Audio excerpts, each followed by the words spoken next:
All right, everybody, welcome to Unscripted One-on-One, and special guest today. And I think I say that every time, but I mean it every time. So good friend, and we'll probably talk about how far we go back. But let me introduce you to Mark Calahan, and I'll actually kick it over to him and let him introduce himself, and we'll get going. Yeah. Hey, Aaron. So first, thanks for having me on Unscripted. I know this has been a passion of your life for as long as I probably have known you, that you've always wanted to do things like this. So, congratulations on that. I've watched the series so far. I think it's been informative and fun, and it's good to see you doing what you want to do. It's always great when somebody follows a passion and, has fun doing it. That's what makes life exciting and fun. So, Mark Calahan, as you said, known you for many years. God keeps intertwining our lives with work and outside of work and all those great things. Father of four, so we're in this together as well. We have teenagers. I got 16, 14, 12, and 7. So boy, girl. So father of four, always interested. I managed to shoo them out of the house for a little while. Otherwise, this would be really unscripted. Yeah. So they just had one request, is for me to wear this shirt that they bought me many years ago. So I don't know if you can see it well, but yeah, great shirt. Yeah. So obviously, CEO, CFO, main instructor, and all those things of J5 that we have there at the Bo Jackson Center there, where we run a self-defense and fitness program. The program is based on martial arts and mixed martial arts for fitness and for self-defense. So there's a couple of different programs that we have going on there that allow people to jump in as deep as they want to or as shallow as they want to and find a new way to work out. So very cool. And so just to go back on one of the things that you said, we used to, I think is there three places that we've worked in the same place at some point? I can't remember. It's 2 or 3, but I haven't worked that many places, but I think it's 3. I know for sure it's 3. It might be 4. We've known each other. I was trying to think about it before this started. We have known each other probably close to 20 years, which is amazing. Mark's been a friend to our family. His family's a friend of our family's, and he actually babysat one night when we had our second child. While we ran off to the hospital to my wife actually to give birth. I just got to be there to support. But Mark stayed with our oldest at this point to babysit for us. So we go way back, and it's been exciting to see his growth as well. And especially, I'll echo what you just said, that passion that you're following for this that you've created. So what is, you mentioned J5, so let's start with the name. What is J5 Fitness? Why did you call it that? Sure. First, I'm going to jump back one thing though. So how tall is Austin now? He's probably 6'4". I think that night, he was probably about that high on. He was just a little fella. So I remember that night. So it's really, they say that days drag by and the years fly by. And I think that's very true. When you step back and see, like Austin, and you just go, wow, you just remember this little kid, and now he's a big grown guy heading out, on his own path and his own venture. So that's awesome. So J5, it really kind of came to me in many different ways, but J5 just stands for just 5, or just 5 minutes. At the time when I was kind of putting together what I wanted to do, kind of taking my passion of martial arts and traditional martial arts, putting it for self-defense and then a fitness program. I was just thinking about names and things like that. And it just came that, I was watching the news one night, and 5 minutes is about how long the national average was. I say was because today that national average is, I probably have to call it J35 now. But that would be about how long it would take for help to come to you in a situation that you would find yourself on your own and needing help and assistance. You're probably going to have to survive for about 5 minutes. That was the national average then for police to respond or for some outside help to help you. So that's where J5 came from. Yeah. And so let's just keep rolling with that. started in karate and then moved into, as you said, it's a passion. Your whole family is involved, but just keep going with J5, and so you have that vision of what that is. Keep it. Can you just explain what it is that you do? Sure, absolutely. So, going back as a kid, my dad was in the Air Force for over 25 years. So we traveled many, many countries. And every country that I found myself in, it seemed like my dad, my brother, and I had an older brother who he would put us in whatever program was going on in that country. And sometimes we'd end up being, the American kid in the class of, in Okinawa, for example, island off of Japan, we were probably the only American kids in there. So we received a lot of special attention. And so we would, whatever program we were in. So I probably have over 35 years now worth of experience in everything from boxing. We did, traditional boxing, karate to what they call Muay Thai, which, for a lay person, that would be like a kickboxing type thing, to most recently Taekwondo, to which all my family are in, multiple black belts in those sports. So, I remember one day actually standing there and, not everybody's going to want to walk into a traditional martial arts center and put on the white gi and, put on the white belt and go out there and do that thing. There's many different sides to martial arts. So there is, what they would call in traditional martial arts like forms or katas, where you're using certain patterns of moves. The further I got along in that, the more I realized there's so many folks that don't have the advantage of martial arts, such as being able to stretch, the flexibility, just the overall body workout, the different type of conditioning.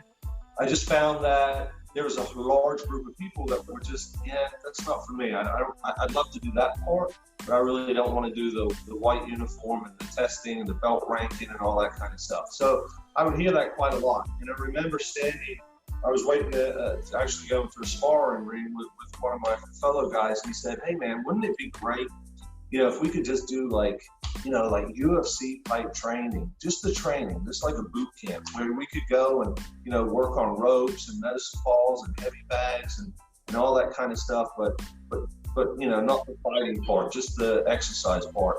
And that just got me worried, man. I was thinking to myself, there are so many people that don't necessarily like the traditional sports, like my kids. They're not football orientated, they're not baseball orientated, basketball orientated, but they enjoyed martial arts. They enjoyed the challenge of working their own bodies, and then, when they got into competitions and things like that. So I kind of wanted to put together a program where people could take the benefits of long-term martial arts, but not have to do the part that a lot of people didn't want to do at the time, which, I felt was like, the testing and the belt ranking and even the sparring. Not everybody's comfortable going into sparring. So, there's a lot of benefits on the exercise portion of it. So that was one side of the program I wanted to do. And then I wanted to do another side, which was self-defense, which is different from traditional martial arts. So, and then we did a bully program where we had a lot of children come through, still do, prior to COVID-19, where, there were just kids hurting in school from being picked on, and their self-confidence was really low, right? Their self-esteem was really low. They felt like they couldn't do anything. So, I would run them through the program, and from week 1 to week 4 or 5, I would just watch these kids. I would see their self-esteem rise up, just from getting in there and gaining the confidence. Not that they're going to get into a fight. It's not about that. It's about gaining confidence that they can actually do something that they didn't think they could do, and it'd be beneficial for their body as well. So, J5 we went from that, and we had a women's self-defense program and a men's self-defense program, and then the kids self-defense program prior to COVID. So, it was really gaining a lot of steam. Obviously, COVID hampered a lot of people, and we've had to adjust, and we've had to adapt, and that's what we're doing. We couldn't get hands-on as much as we did before in self-defense, so we're kind of working through that as the nation moves through that. We're moving with it. We're still working on these programs to keep things rolling. So, it's going well. I enjoy it. I love it. I just love watching people, that confidence they gain from being able to think that, if there's a situation, they might be able to help themselves rather than having to wait on help. So, it's something that I love about the program.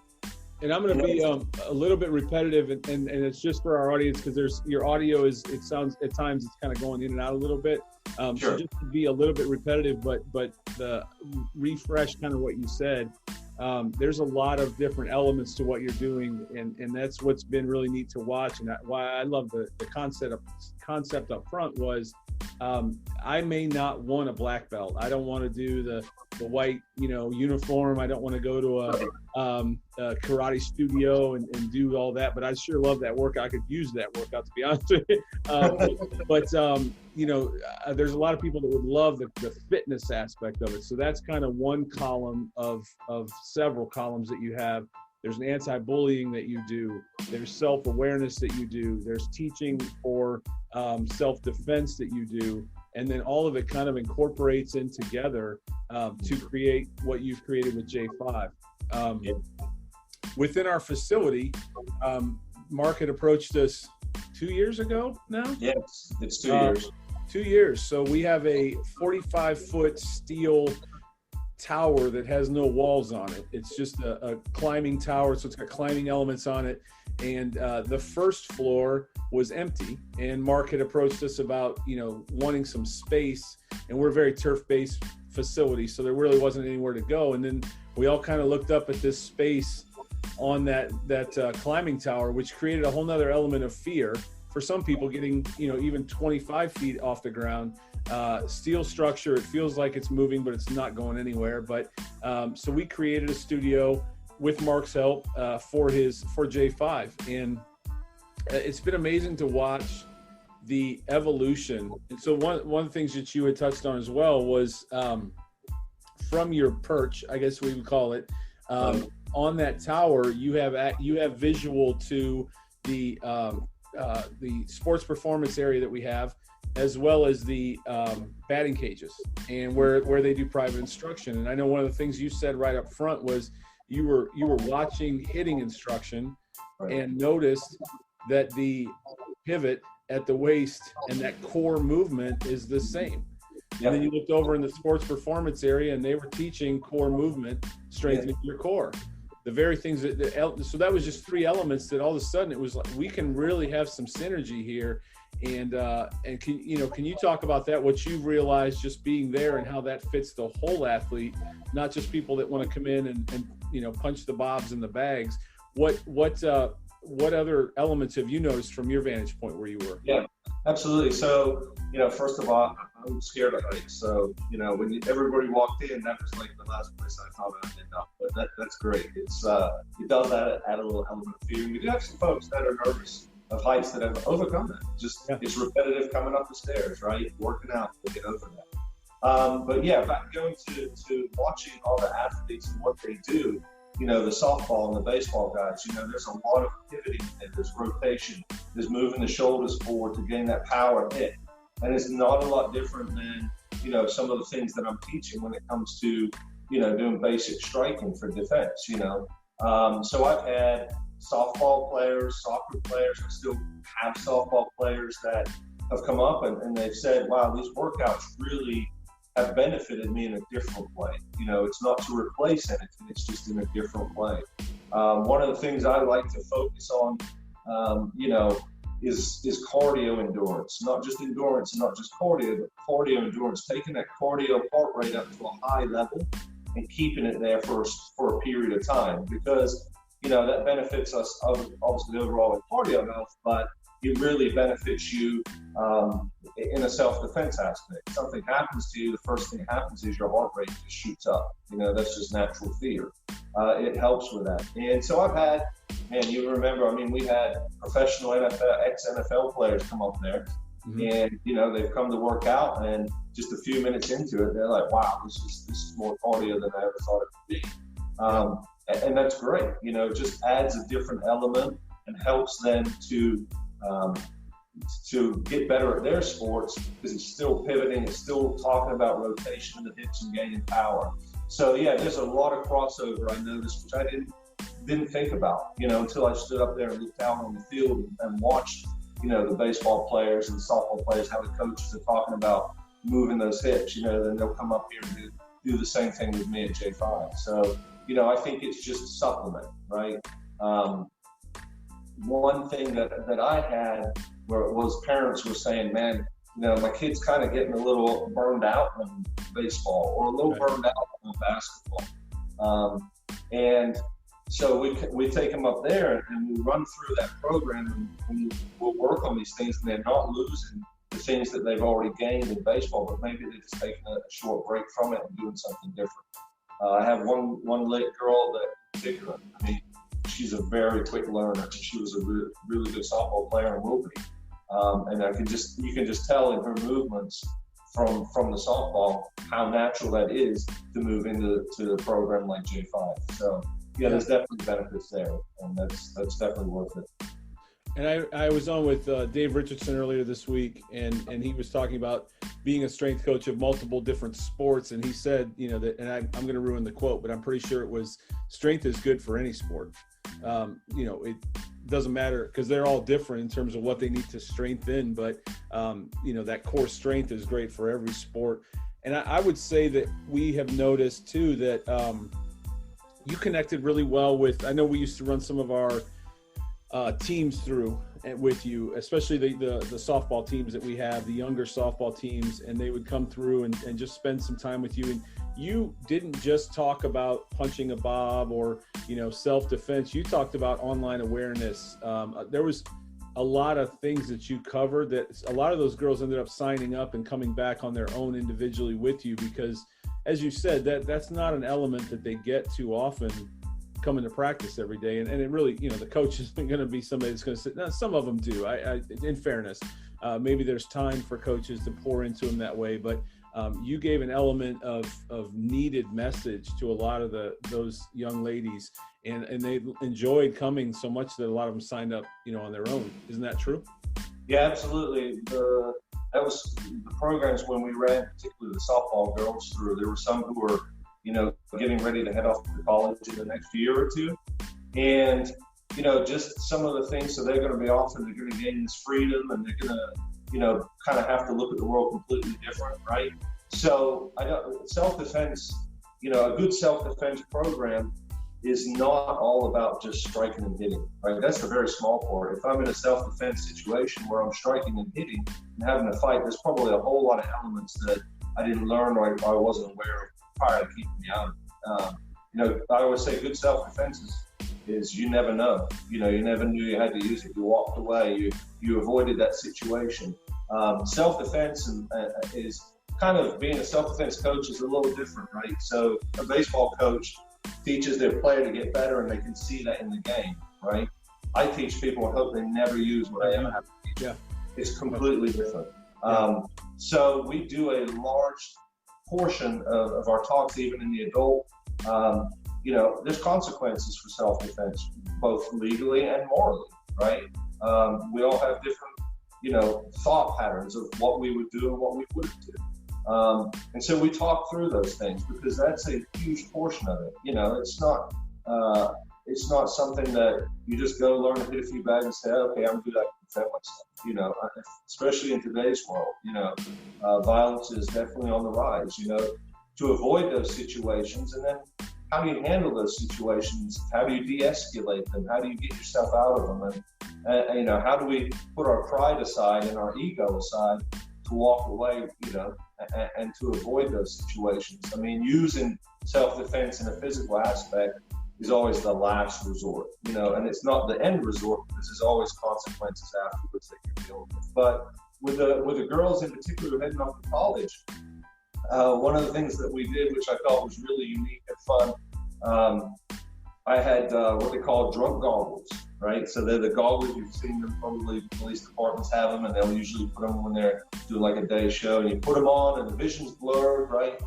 So we talked about, drinking and how that's going to affect your ability to see the world around you. And one of the things we did was we had two lines of girls, and we put the drunk goggles on, we spun them to disorientate them, and then we asked them to do some of the simple things they would have to do to defend themselves. And then we had them take the black goggles off and do it again. And just that the difference between the two, how vast that was.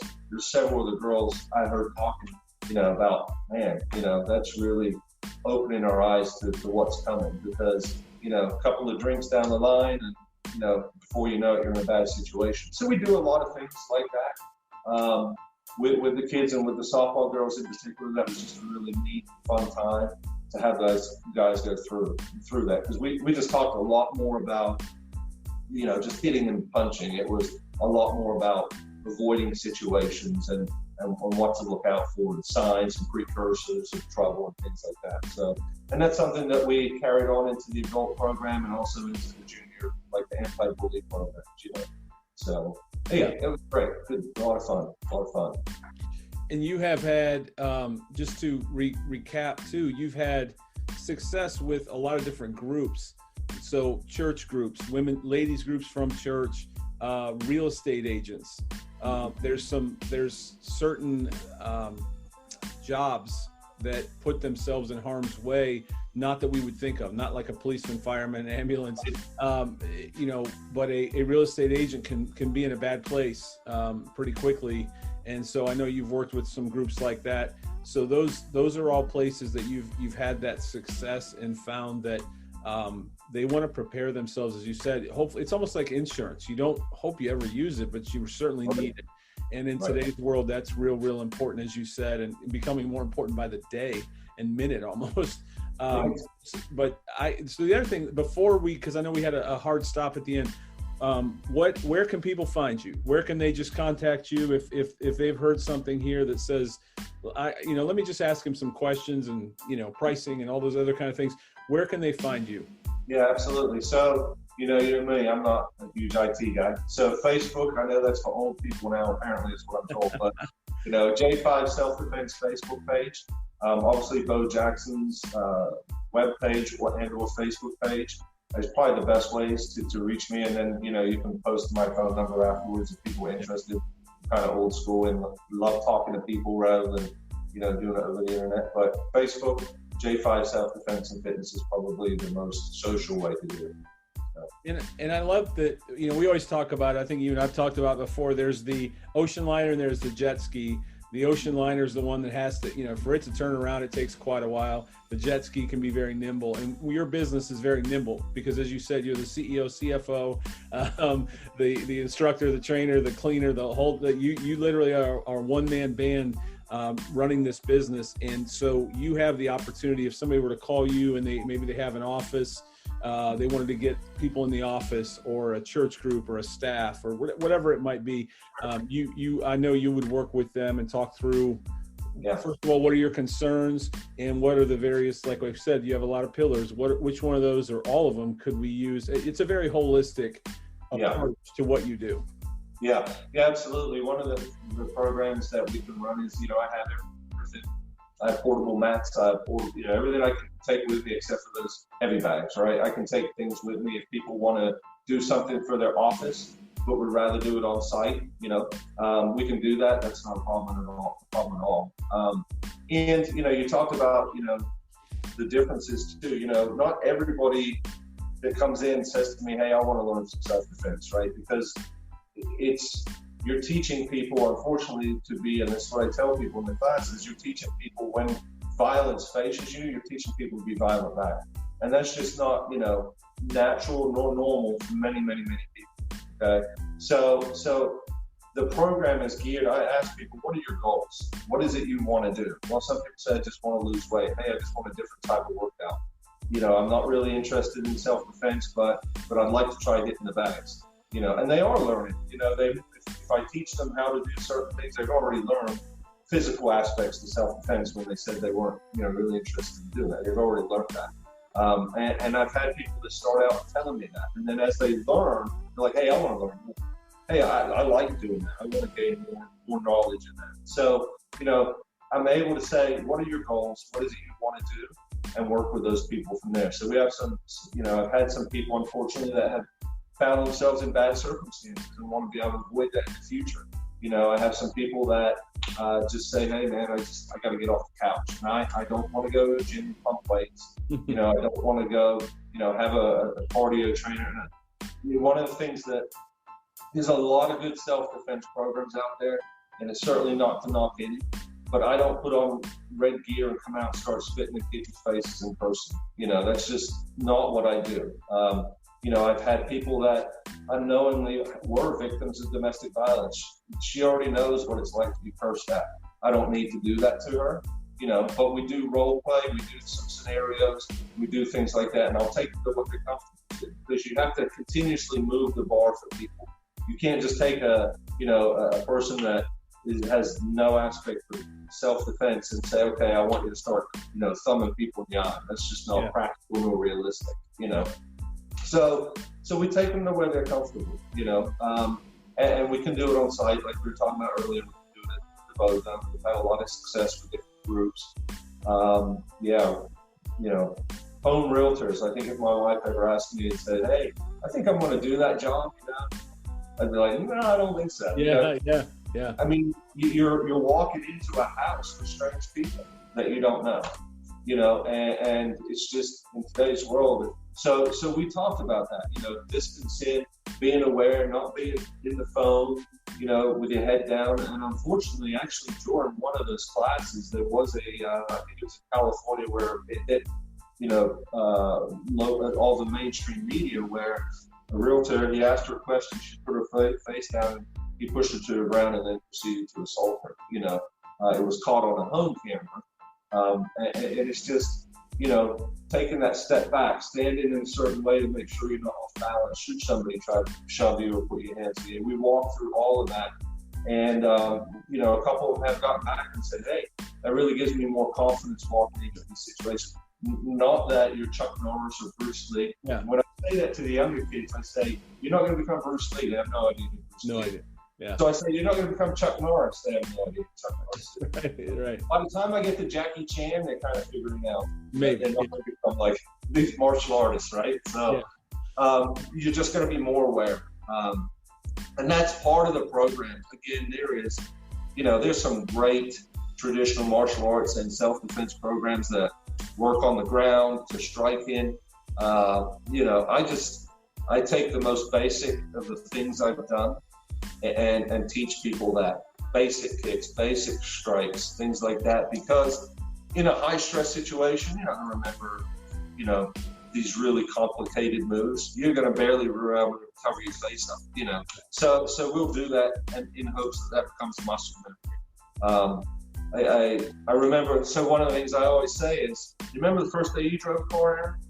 You came in, you put your buckle on, you made sure it's clipped, you looked in all the mirrors, you checked everything, you were nervous, you went down the street, everything scared you. Now today you get in your car, you just go. You know, you do those things, but you don't even think about it, right? It's the same thing with muscle memory for self-defense. If you just come one or two times, 20 years from now, you're going to take that belt and you know, it's going to be that process. But if you make it consistent, that's why I like making it part of a overall fitness program more than just a self-defense thing, is that you're getting fit, you're staying fit, but you're also learning these skills and retaining these skills as you go along. And so you'll just do those things, you know, hopefully in a situation. But again, I'm a coach that teaches people stuff that I hope they never use. So, yeah. And one thing I just wanted to quickly mention, when you talked about looking out over the fields, I remember looking out over the fields and they were packed, man. They were packed. You know, we had, I think, football going on in the cages. And I just read a statistic, the 1 in every 10 kids that goes to college will receive some sort of assault, whether it be sexual or physical, 1 in 10. And I looked out at all these kids that were, you know, doing the sports and in these great programs. And I thought, man, you, and it just broke my heart, you know. And so for me, if I can give anybody awareness or help to keep them out of those situations in the first place, so we make those not 1 in 10, but 1 in 20, you know, 1 in 30, that'd be great. And then, you know, kicking back to bullies, you can work with victims of bullies in your one-on-one, right? But if you can stop somebody from becoming a bully in the first place, you've affected 20 or 30 kids probably in that lifetime. So I kind of looked for that. And I remember specifically, we did have somebody that was identified to me as a potential bully. And the first week, you know, this girl came in, booty up, didn't talk to anybody, kind of, you know, very unsocial. And I'm telling you, by the time we were done, that program. Her hood was down. She was doing stuff, high-fiving everybody, walking out of there. You know, I've never heard from her since, but I hope that changed her in a way, because one thing I found in martial arts self-defense, you get humbled really quickly if you think you're really tough, right? So, you know, we did some things initially with her, but she realized, hey, you know, it's not nice to be like that. And that changed her whole demeanor within that program. And I think that was kind of one of my success stories that I think about quite often, that if we can just hit the bully rather than the victim, we're going to cover a lot of people. Yeah. And you do a great job as far as just being aware of your why. You know your why. And if anybody's listening to this or watching it, then they'll hear that passion from you. I had somebody tell me yesterday, or I think the day before, that they've been watching these, and I'm, you know, honored that just one person would watch. But they said the thing that I'm seeing is so many people have a passion. They found something they're passionate about, and this is your passion. This is your why. The two things I want to make sure we get in there too beforehand is you typically work with families. You have a whole family groups that come in, was one thing I wanted to make sure that we stress. I know you work with a couple of, the entire family comes in at one time. And along those lines, one of the post-COVID or midst-COVID or wherever we're at now on the curve, one of the actions that you've taken is you have space, even though it's not a massive studio, you still have space and you've got marks on the floor. What are some of the, just for anybody that listens and is like, I don't know about people touching stuff and, you know, Sure. sweating, and what are some of the actions you've taken in terms of COVID? Yeah, so absolutely, that's a great question, because, you know, you have to adapt, right? You have to, as the Marines would say, adapt and overcome. We have to adapt and overcome COVID. It's, you know, originally it was flatten the curve for a couple of weeks, and we're a few months into this. Who knows when this is going to end? So you can't, you know, you have to adapt, you have to change. So one of the things that we did was divide up the area we had, so somebody could come in if they're really conscious and don't want to do that. You know, I'll wear a mask if they want me to wear a mask. They can continue to wear their mask. They can take their mask off. You know, I'll wear gloves if they want me to wear gloves. It's totally fine. We'll keep the distance in if that's a concern for them. And they'll have their own space. They'll have their own bag. They'll have their own area, and we can work in that program. Obviously, we disinfect in between every single class, anything that's been used or touched. And then at the end of the night, I disinfect the entire upstairs, you know, whether it's equipment been used or not used. We'll go ahead and disinfect and clean all that. So those are some of the things we're doing. Then obviously, again, what you were alluding to was, you know, I have families that, you know, they're kind of out now, going to the grocery store, getting out and about, but maybe not to the point where they're willing to join a large organization. And they've said, hey, can we come in as a family? And I'll do family groups, you know. I have a family that was attending a traditional martial arts studio that's not reopened, and they don't think it's going to reopen. So I'm working with them on some of the more traditional martial arts so they can keep the skills that they've learned. And they do that as a family. And then the women now come to the women's self-defense as well. So one-on-one, somebody comes in and says, hey, I don't want to work out with other people. You know, we've had allotted and slotted times where people can come in and work out by themselves with me. And currently right now, we're probably doing more personal training than group training, because I'm not ready to open it up to, you know, a maximum of 4 right now. After that, you know, after COVID, we'll probably go back into big groups again. So, yeah. Well, that's awesome. And I hate to cut our time short. I know we had some technical difficulties to start it off, but I'm glad we got the information out. And again, J5 Fitness, and I'll echo what you said in case anybody didn't hear it. The Facebook page is probably the best place. And if you're listening to this and you're like, I don't know if that's for me, but maybe there's some interest peaked, I would recommend going to the Facebook page, because you post a lot of the video, a lot of the photos of the groups that you have in, some of the activities that you've done. You really, you know, put that out there for people really on that Facebook page primarily. And that's a great place to at least get started. And then they can reach out to you and find out, you know, a best way to move forward. But I love that you found your passion and your lane. And I know it's going to continue to be blessed. So the last thing I want you to tell everybody is, what's the verse that's on your banner? Right. Romans 18:12 is, whenever possible, live peaceably amongst all men. So to the best of our ability. So again, it comes from a mindset of when you can avoid the trouble, avoid it. Let's be polite with people. Let's put our pride aside. Let's get through the day, go home to our families at the end of the day. So yeah, definitely J5 Facebook page is the best way to reach me. And first lesson is always free. You know, we can have people come in and just say, you know, this is what I want to do. Can you make this happen? And you know, if I can, we'll do that. So, yep, absolutely. Awesome, man. Thank you so much for being on, brother. I love you. Thanks for always taking care of my family. And one of these days I'm going to get up there. I know I am. I need to get up there and get my workout on too. But we love having you at the facility, and more so, I love having you as a brother and a friend. So thanks for being on, man. I appreciate it, man. And yeah, when one of those days you're all stressed out, just put the gloves on. We'll go on up there. It'll be a very short round. Thanks again, Mark. All right, man. Thanks. Bye-bye. All right.